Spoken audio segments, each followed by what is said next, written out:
Hi, Democrats. Today is Wednesday, June 23rd. Happy Wednesday. So I come to you every day and I'm going to talk to you about bills elected in elections. So, but before I start that, I want to say today, June 23rd, there are 503 days before the next election.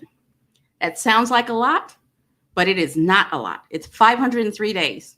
If you're going to decide to run, you need to get your campaign started up. If you are going to support somebody, they need you to start supporting them right now, because before you know it, you're going to hear me saying there are 5 days before the election. It goes fast. So keep that in mind. There are 503 days before the election. All righty. So bills. I've been talking to you all week about S1, which is the voter rights bill, or actually the motion to have a discussion about voters' rights. And as we knew was going to happen, it was voted down by the Senate.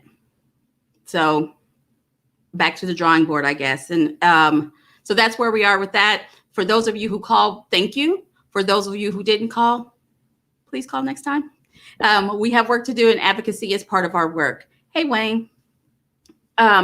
Another bill that we're talking about on a national level is infrastructure. You've heard about the infrastructure bill, and President Biden is having all these little pod meetings with different Republicans trying to talk them into it, and all there's all this going on, and then an actual bridge collapsed while someone was driving across it today in DC. So the irony of us not even being able to put the infrastructure bill up for discussion because we want to play politics, and then folks driving across the bridge and it crumbling under their cars isn't lost on me.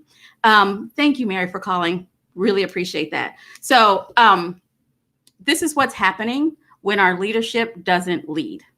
And I say our leadership because you know where our congressional leadership and our Senate leadership is on infrastructure. They want to fight about what is infrastructure and what's not infrastructure. And infrastructure should be the things that help build our society. And if making it easier for people to go to work is called infrastructure, we need to recognize that that's what it is. So there's that. I just so frustrated by that. I mean, because the first thing I thought when I saw the crumbling bridge in DC is, isn't this week, aren't we talking about infrastructure? But that's what happens when there isn't leadership at the helm in Congress. And I'm talking about our 5 congressional leaders. But I want to expand that and bring it back home and talk about leadership here. Oklahoma is one of 2 states whose COVID numbers have doubled this week. Doubled. The other state, they're nearing capacity at hospitals. I hope that we don't get there. But our COVID numbers are doubling because we've never taken it seriously. When I say we, I mean Governor Stitt has never taken it seriously. It's this thing over here that the liberals are making hay about. But when when folks get sick from COVID is not asking if they're a Democrat or if they're a Republican. It's not, going easier on Republicans than it's going on Democrats. I know that we lost lives of both Democrats, Republicans, independents, non-voters. And as the governor of the state, he's supposed to take care of all of us, right? He's supposed to consider all of us, not spending the COVID money on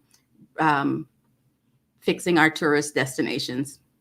But we have a big incidence of vaccine hesitancy here.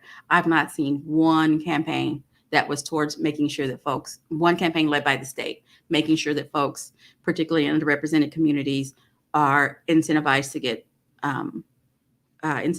their vaccines. Other states had incentive programs.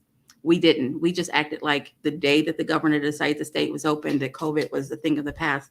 And now our COVID numbers are doubling.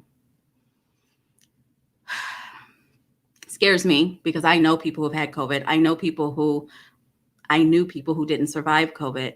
And the fact that we've taken it lightly, the fact that we might be in the middle of another surge, makes me sad. And it's not lost on me that it's because we don't have leadership in the governor's office.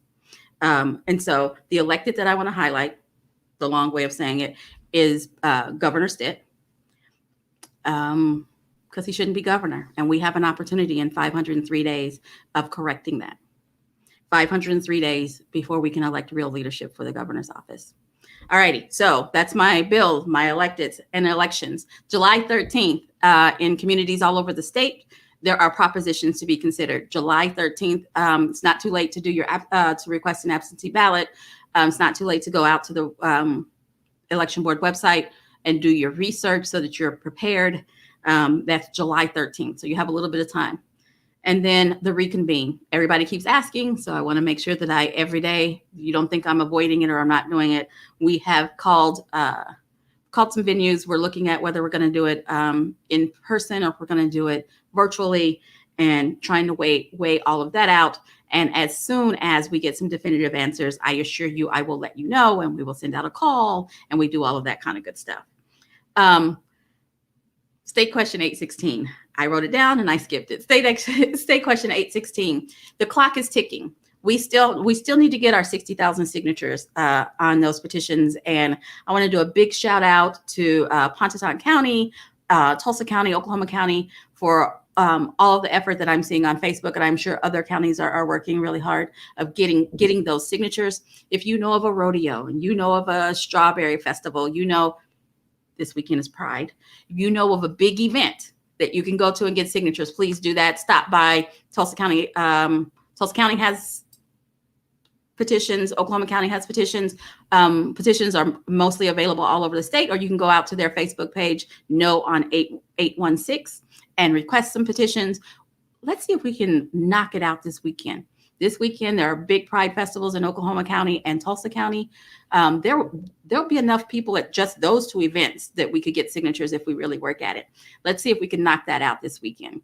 Call your county office, see about getting petitions. They're super easy. They'll walk through, get you some quick training, or send you the video so you can get some quick training, and let's get those signatures. All righty, guys. That's all I have for today. Thanks for joining me. Sharing is caring, and I'll be back tomorrow at 4:15.